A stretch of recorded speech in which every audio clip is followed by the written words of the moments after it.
I'm Scott Hislop, and you are watching BNN, the Bully News Network. If he came home one day when he's older and you found out he was being bullied, what would you do? How do we as parents empower our children? That's where the parents also need to step in. Do you know what a bystander is? They don't know that it's not the right thing to do.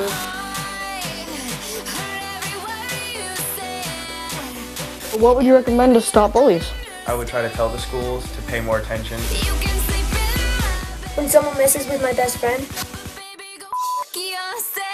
I mean, it was just something that I felt like I should deal with on my own. Anyone who has ever told me I need to know his job.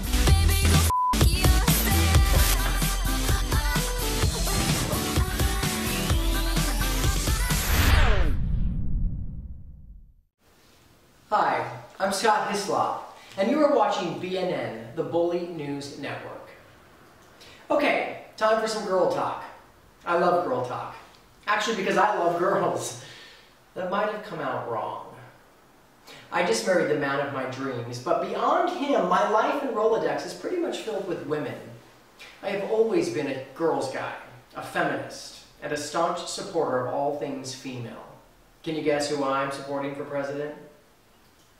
I bring all of this up because I want to talk about girl bullying. First, let's talk facts. Girls don't choose the weaker specimen on the playground like boys do.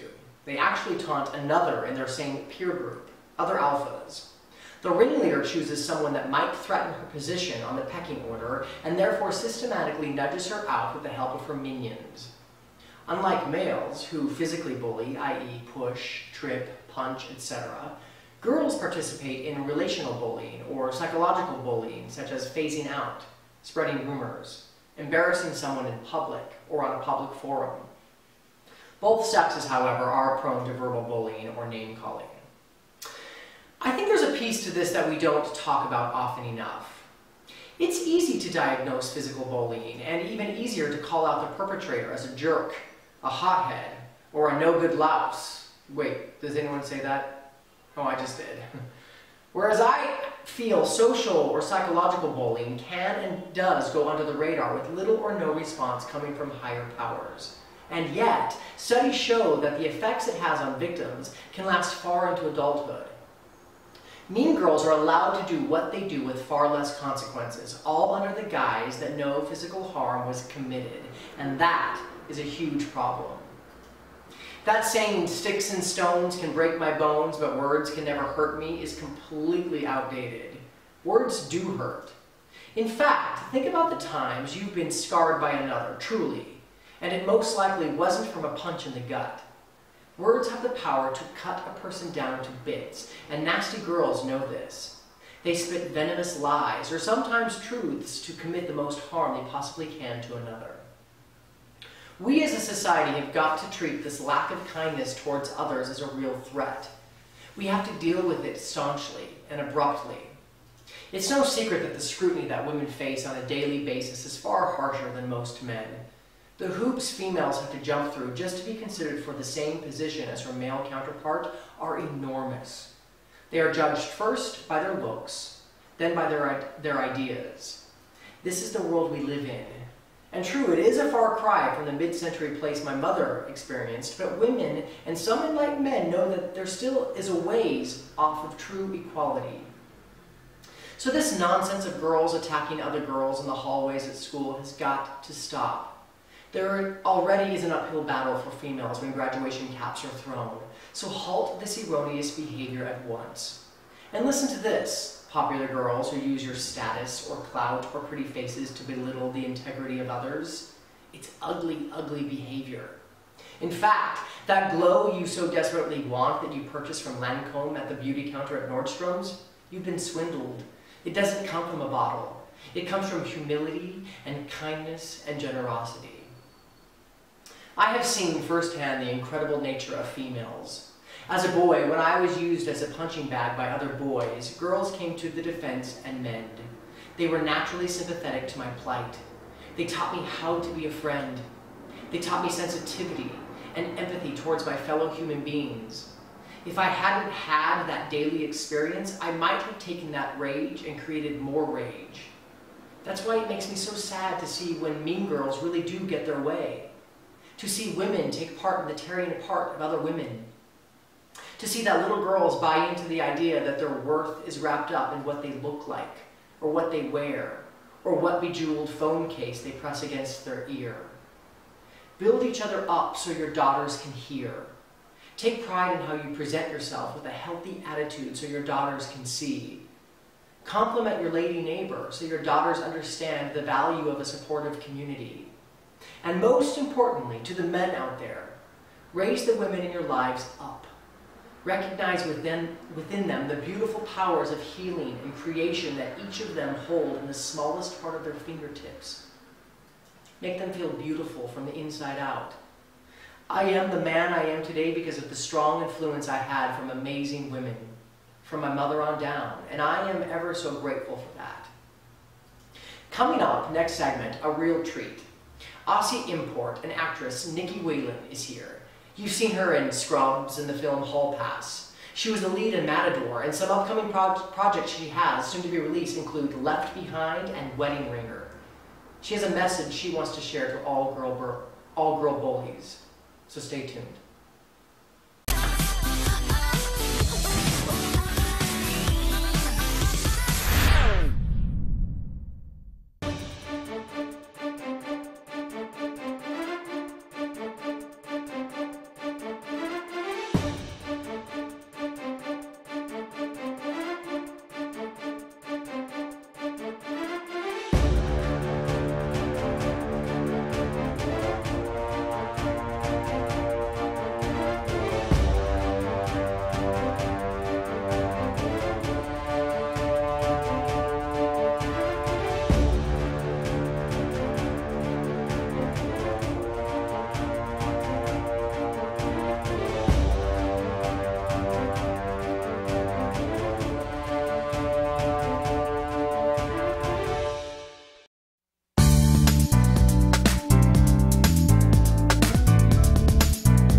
For over 60 years, Hansen Carpet has put the customer first, providing only the finest quality products and service. And Hansen Carpet is so much more than just carpet. We also carry a wide selection of window blinds and shades, and our licensed and insured technicians can service any of your flooring or window covering needs. Browse our huge selection of laminate, carpet, linoleum, vinyl, and tile. Stop by our showroom today or visit HansenCarpet.com. No matter what your project, Hansen Carpet has got you covered.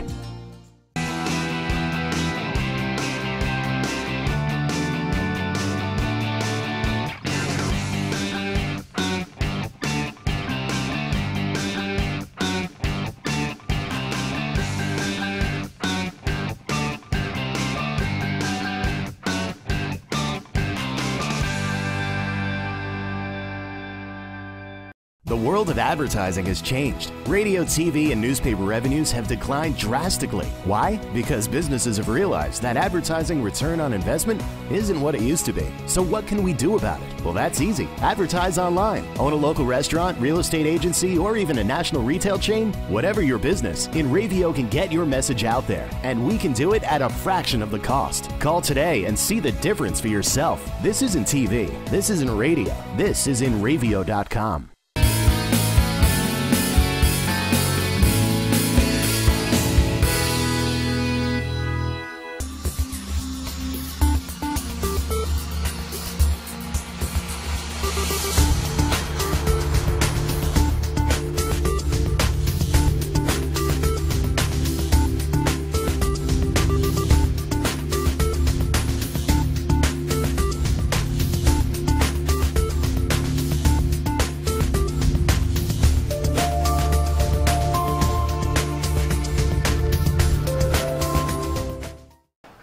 All right, I'm back. This is so exciting. I'm sitting here with a friend of the show, Nicky Whelan, and really she's the perfect person to talk about girl and on-girl peer aggression because she's got a story. So tell us that story. Well, there's a few stories sort of in particular, like that happened, throughout school and with other women and sort of having problems and things. But a few of the stories that stand out, and one of them probably, I did change around a lot of schools. Through even primary school, I changed schools because I was having problems with girls at such a young age as well. And I guess my situation is quite unique because I was always in the so-called popular group, like the cool group. So, but I actually found myself being bullied by all the outside groups, and my popular group didn't actually really protect me or look after me.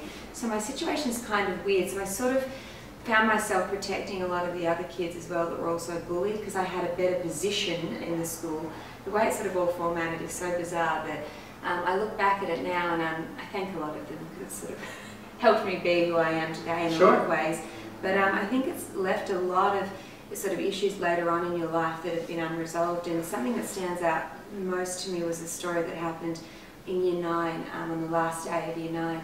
I was told that a girl was going to crack an egg on my head, which is kind of funny when you think about it now, but at the time I was traumatized and so frightened, and I'd been dealing with being bullied for years, and I'd been flipping around different schools, and I was at a very strict sort of Catholic school, and I was told early on in the day, this girl is going to come and get you. And she was tough and she was big, and instead of going to a teacher or running, off and telling someone, the first thing that came to my mind at this age, at 15, was how do I survive? How am I going to get out of this?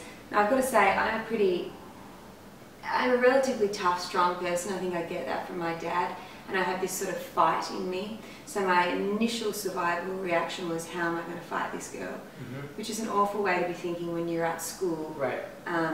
So I was thinking, you shouldn't be thinking about math, Right, I should be thinking about, just, the whole day, I said it was going to happen to you at lunchtime.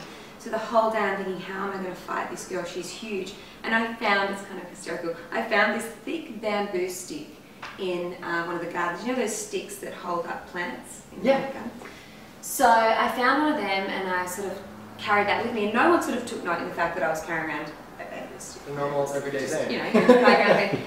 And lunchtime rolled around and everyone gathered in the courtyard, and the fear, and no teachers were around. This is the funniest part, like no one was around, none of my friends were like, it's going to be okay. There was no support. I was like, I have to do this, I have to fight this girl.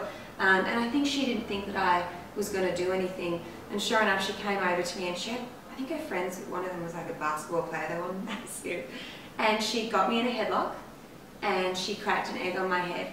And at the time, no one really noticed that I was holding this bamboo stick. And I don't know what happened in me, and I'd had enough. And I just didn't care, and I'd had years and years of this. And so I just started hitting her with the stick. It's really awful. And really badly got her, but and then after that, it was quite ugly, the scenario. We all got called to the office. But in this moment of like hitting her and sort of stopping, and then after I hit her a bunch of times with this stick, I threw the stick, and I remember just thinking, this is, like I'd gone to this really crazy level that I didn't even know existed in me. And I'm only 15, so I can't process it, I can't understand it. And then all the fear runs in. What are my parents going to do? I'm going to get kicked out of school, I'm going to be in so much trouble.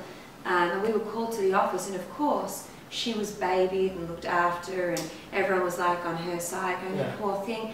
And I was like, there were steps that were taken. This was, preempted. This girl was going to do this. And I was in so much trouble, and all her friends were threatening me about what was going to happen to me after school for hurting her.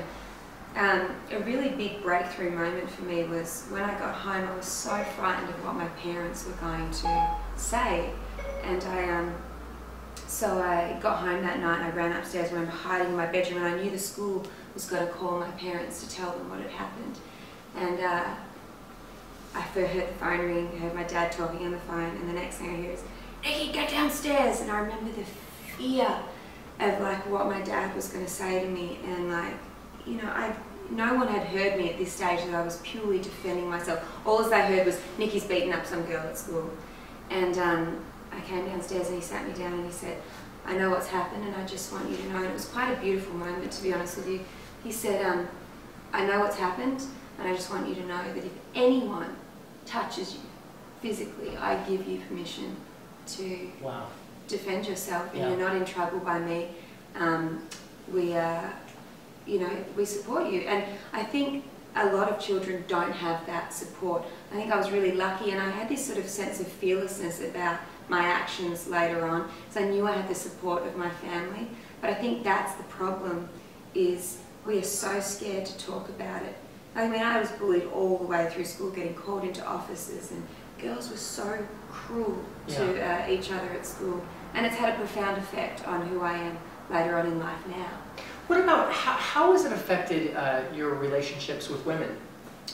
You know, I've tended to, as I've got older, I have great relationships with women, and I think it's actually drawn me closer to women and empowered me to protect women more and to really listen and sort of support women. And women don't stick together these days. I think they can be really cold and, you know, it's such catty and nasty and venomous, and I think there needs to be more support. In my case, personally, it's drawn me closer, but I know in other women that were bullied at school, it's flipped. They've got a boyfriend and they've hidden behind the boyfriend for the rest of their life, and their relationships with women are really, I don't know, they're frightened of women, and it has a profound effect on work, and especially bullying in workplaces. I mean, bullying doesn't stop. Right. It continues on in different forms as you get older, and being so aware of it and standing up to it.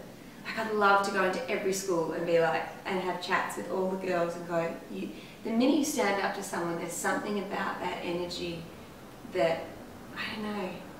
Yeah.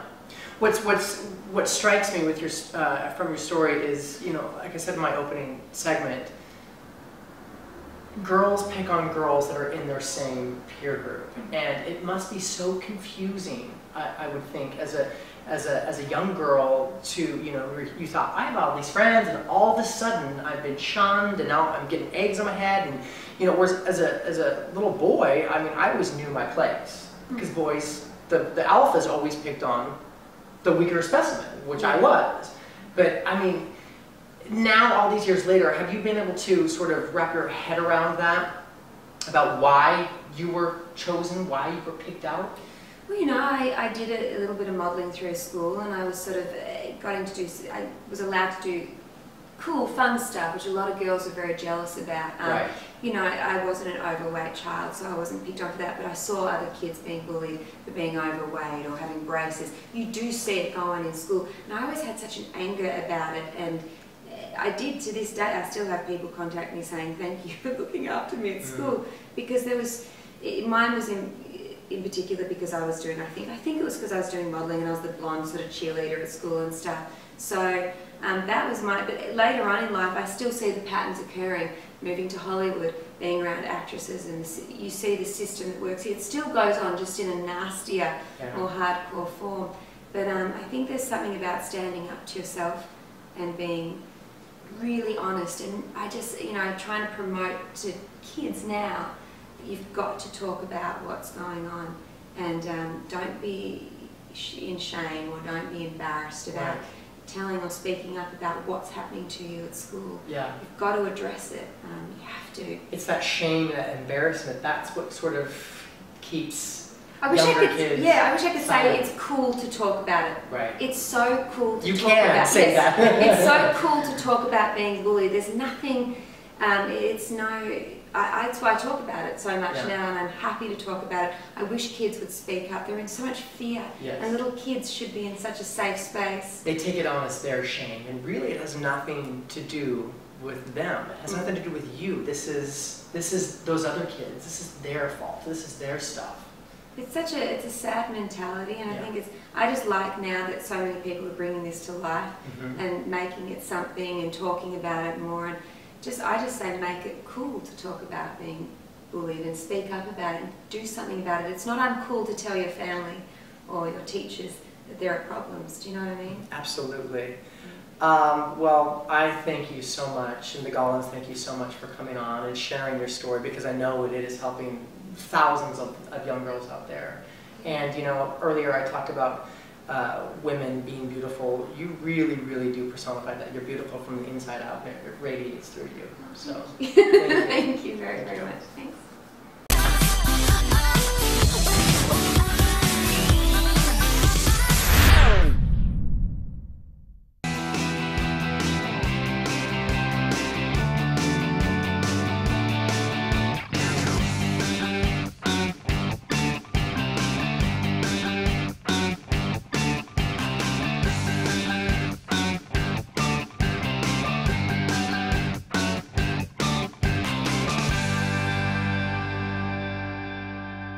Transmission of lice occurs from being in the wrong place at the wrong time. Like catching a cold or a flu. You have guaranteed peace of mind in every bottle of Got Lice because all of our products are completely natural. And organic. But strong enough to cover all your lice removal needs while being safe and effective. Our professional technicians are specially trained with our exclusive proven technique to successfully comb out head lice. We come right to your home at your convenience. Whenever you want us. We bring everything needed to perform a successful and complete comb out while eliminating your head lice. And we leave you with our exclusive complimentary products to use for the next 10 days following our treatment. For free. Our technicians also check all family members who have been exposed to lice.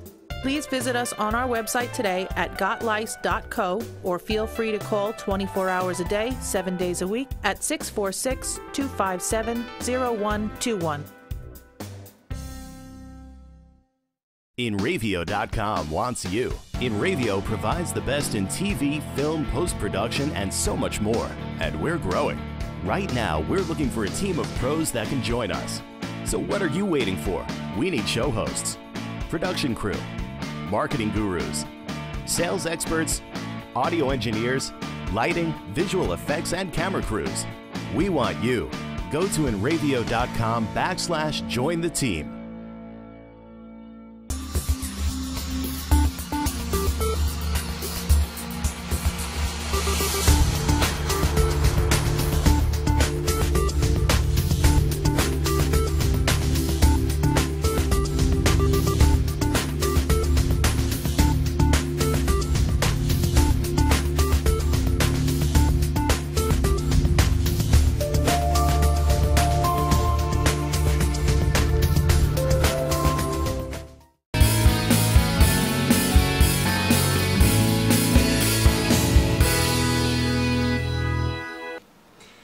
We're back.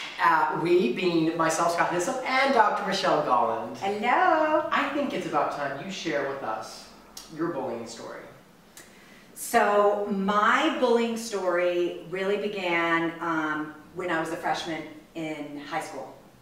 So what had happened was I was in, similar with like Nikki, I was in what would be, I guess, the popular crowd. I had what I considered a great group of girlfriends from middle school that now we were all going into high school. I was a cheerleader, as well as one of the other girls in that little crew was.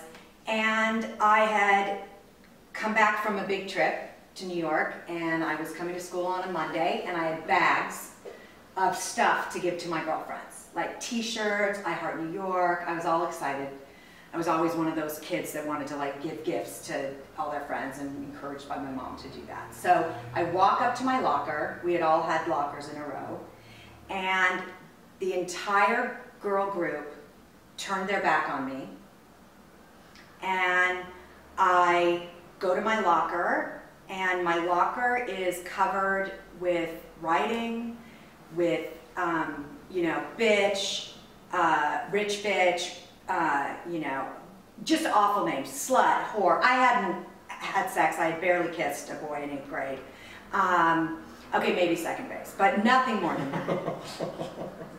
So, but no, not an outlier in my group, I would say, at all. And so, and then there was gum wrapped around my lock. So I sat there in total trauma, not knowing what to do. These were the people, all the people I ate with, only the people. Did you know it was them? Because their backs were turned. Because their backs had turned, and I was like, I can remember saying like, Jill, Melissa, like, what is going on? And they just were all like, giving me faces, and I had no idea what to do. So I just like, the bell rang, and I was so humiliated. I'm standing there with like gifts for these girls. Yeah. And the bell rings, and I have to like pick the gum off the lock and go. That led down to a, you know, I never became friendly again with that group of girls. But, you know, it led to a couple years of really trying to figure out who I was and where. I remember days and days of eating lunch alone, not knowing what to do, being afraid to go out, being afraid to go to parties, being afraid, crying in my mom's car. Although I didn't really talk to her about it, she just knew that it was something was up. and not wanting to go to school, I basically failed out. I didn't really fail, but I got like a D in English, and didn't perform at all. It really affected my self-esteem. It affected how I felt. And fortunately, I ended up finding a new group of friends, and but that led down to another acts of bullying, similar group, different girls, but in that same crowd, this group. My senior year, I come out of my boyfriend's house, and my car is covered in food. Wow. Ketchup, mustard, mayonnaise, eggs, everything. And it was humiliating. I was so embarrassed, and I, like Nicky, I don't think my parents even knew, they don't even know that happened. I mean, they may know now, but I did not tell them then. I was so embarrassed.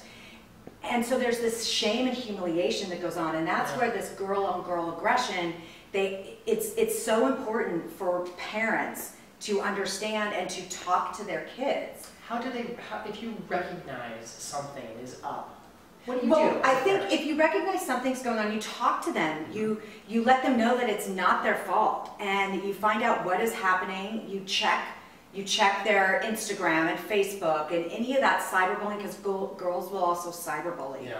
And it is so important that you're on it. And what you do is you give them love. You help them find a new social outlet so that they don't flounder alone and scared. So that's really important, that you're aware that it's happening, and you encourage new friendships. And I think if it's continuous, obviously you're going to go to the school, but you go to the parents. Don't stand silently by. I mean, if you know your daughter's ex-best friends are doing things, knock on the door of your friend, who I'm sure, or the mom that you know. Like, confront these issues as unacceptable. This social isolation is it leads to depression, anxiety, and all these really challenging and things that don't need to enter your daughter's life. How do you think this experience changed you? Does it have anything to do with what you do for a living? I think it does. I think it does. I feel like I was always compassionate, but I think the other thing, like Nicky with the bamboo stick, I ended up it culminated in getting in a physical fight with one of the girls. And I did kick her ass. And I didn't get in trouble. And I didn't get in trouble. She did. And that empowered me. That's how I became Mad Dog. So. Well, I love that you are Mad Dog. Thank you. Join us next week. We are going to take on the tragedy of school shootings and how that relates to bullying. We'll see you then.